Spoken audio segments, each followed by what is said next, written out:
are children who are gay, and they tell their families, and their families aren't understanding of it, and they throw them out. They take them in, and they take them in, and they feed them, they clothe them, they help them get their GEDs, they help them go to college. They basically teach them how to be normal, right? How to live a normal life. And then they put them into this other home once they graduate and they find a job. And that's the other thing. They find a job and all of their money goes into savings. The Covenant House pays for them their entire time that they are in this program, and they allow them to save their money. That's huge. It's huge. What y'all listening to? Limelight Highlight Podcast.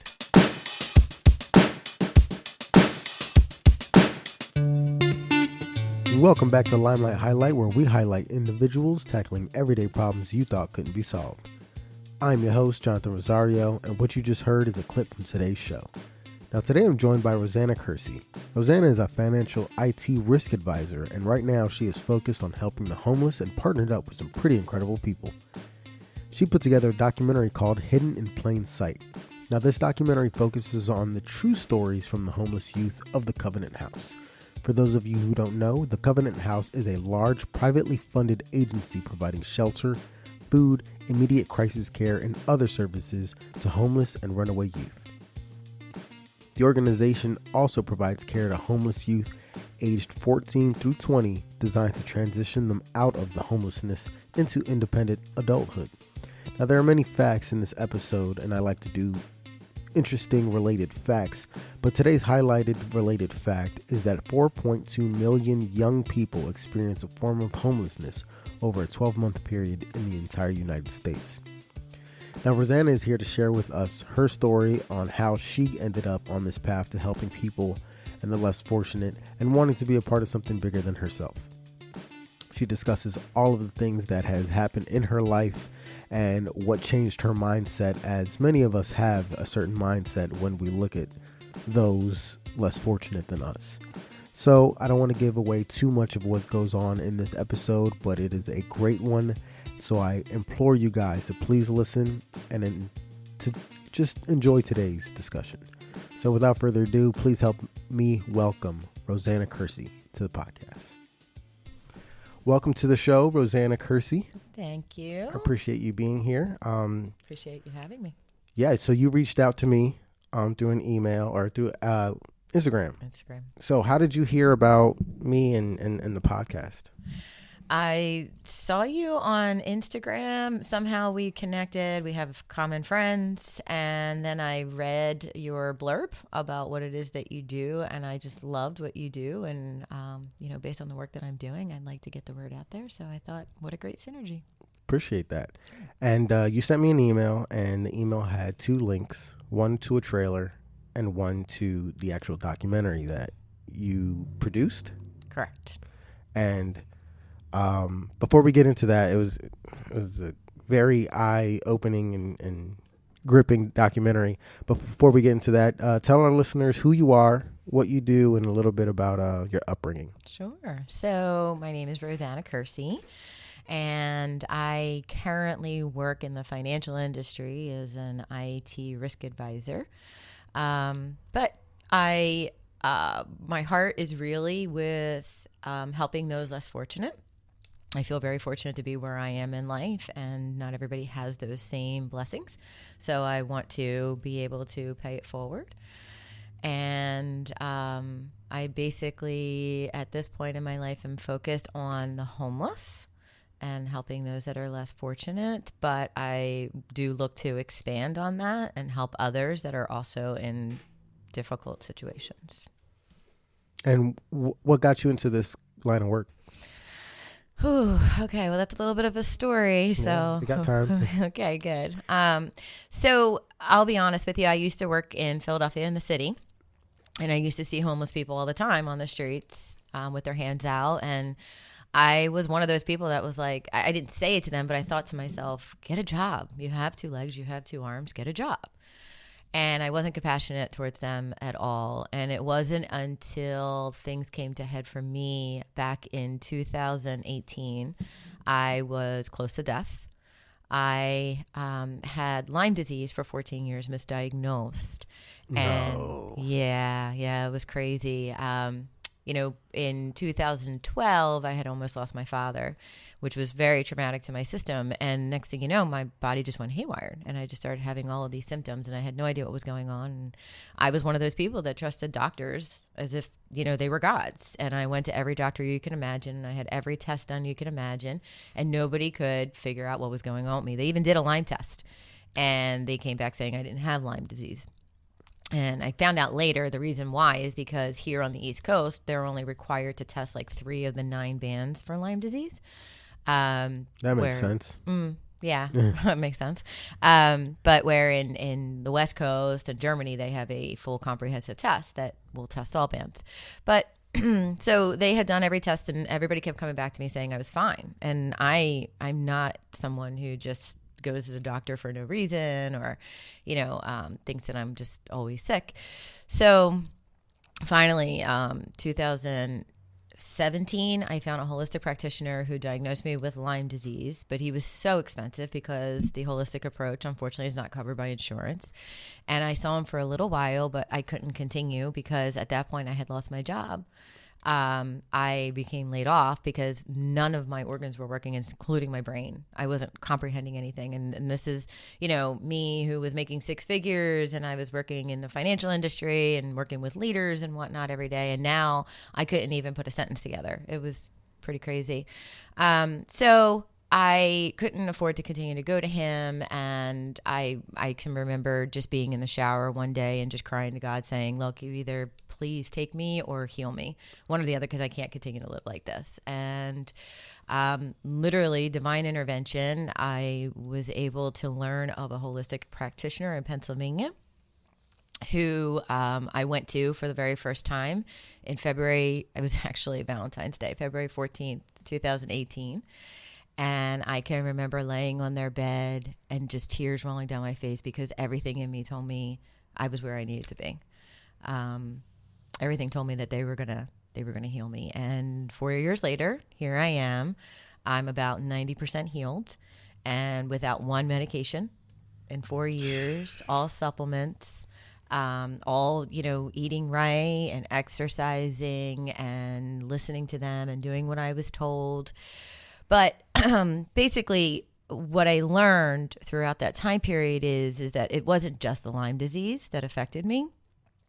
It was a multitude of things that got me to where I was in 2018.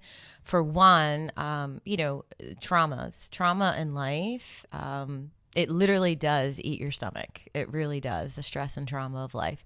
So, from childhood, I had things just like everybody does that ate away at me, and things throughout life. And then not to mention, antibiotics were handed out like candy when I was younger, because unfortunately I'm older, but we won't talk about that. So they were handed out like candy, and I used to get ear infections every other month, and they would give me antibiotics. And again, that rips away at your stomach. Because it helps with whatever you're trying to fight, but also it ruins your gut flora. Exactly. It ruins a ton of exactly. other things that lead to other problems. Did you get Lyme disease from a tick? I did. As a matter of fact, I knew exactly when I got the tick too, and I removed it from my body. But I'll be honest, I was raised in the city, and I didn't know about Lyme disease. Yeah. I knew nothing of it. So I removed it and didn't think anything of it. Started having symptoms, but I didn't put 2 and 2 together. I didn't know. And then shortly thereafter, I became separated, and I was dealing with the emotional trauma of the divorce. So the physical kind of took a back seat. And it just, over time, it just wore on me. And then the emotional trauma on top of the Lyme disease, on top of my body already being compromised from all of the antibiotics. Because in addition to the ear infections, I also used to get bronchitis every 6 months. Every time the season changed. So antibiotics for that as well. And yeah, so my body was already compromised, and now here I am. I get Lyme disease, and then I'm dealing with the emotional trauma. And then, of course, there's other emotional traumas that happen in between. But it really just came to head when I almost lost my dad in 2012.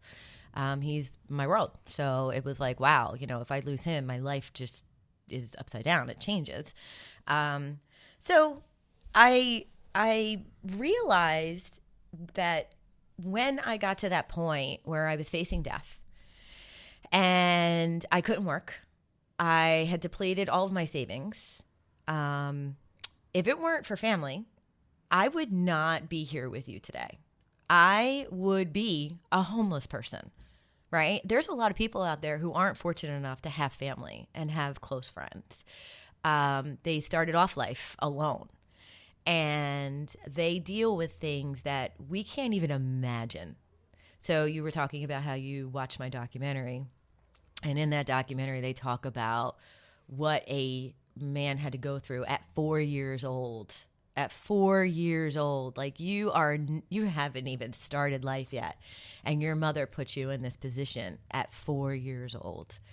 And I thought to myself, like, what would I have done in that situation? I can't say that I would have done anything differently than he did. And the situation you're talking about is...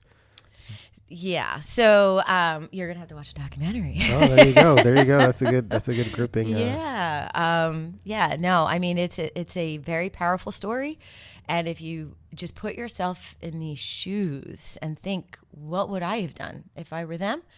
I would bet that most people would say, I don't know that I would have done anything differently. So basically, when that all happened to me, I gravitated towards the church, and I started going out to the streets and feeding and clothing the homeless.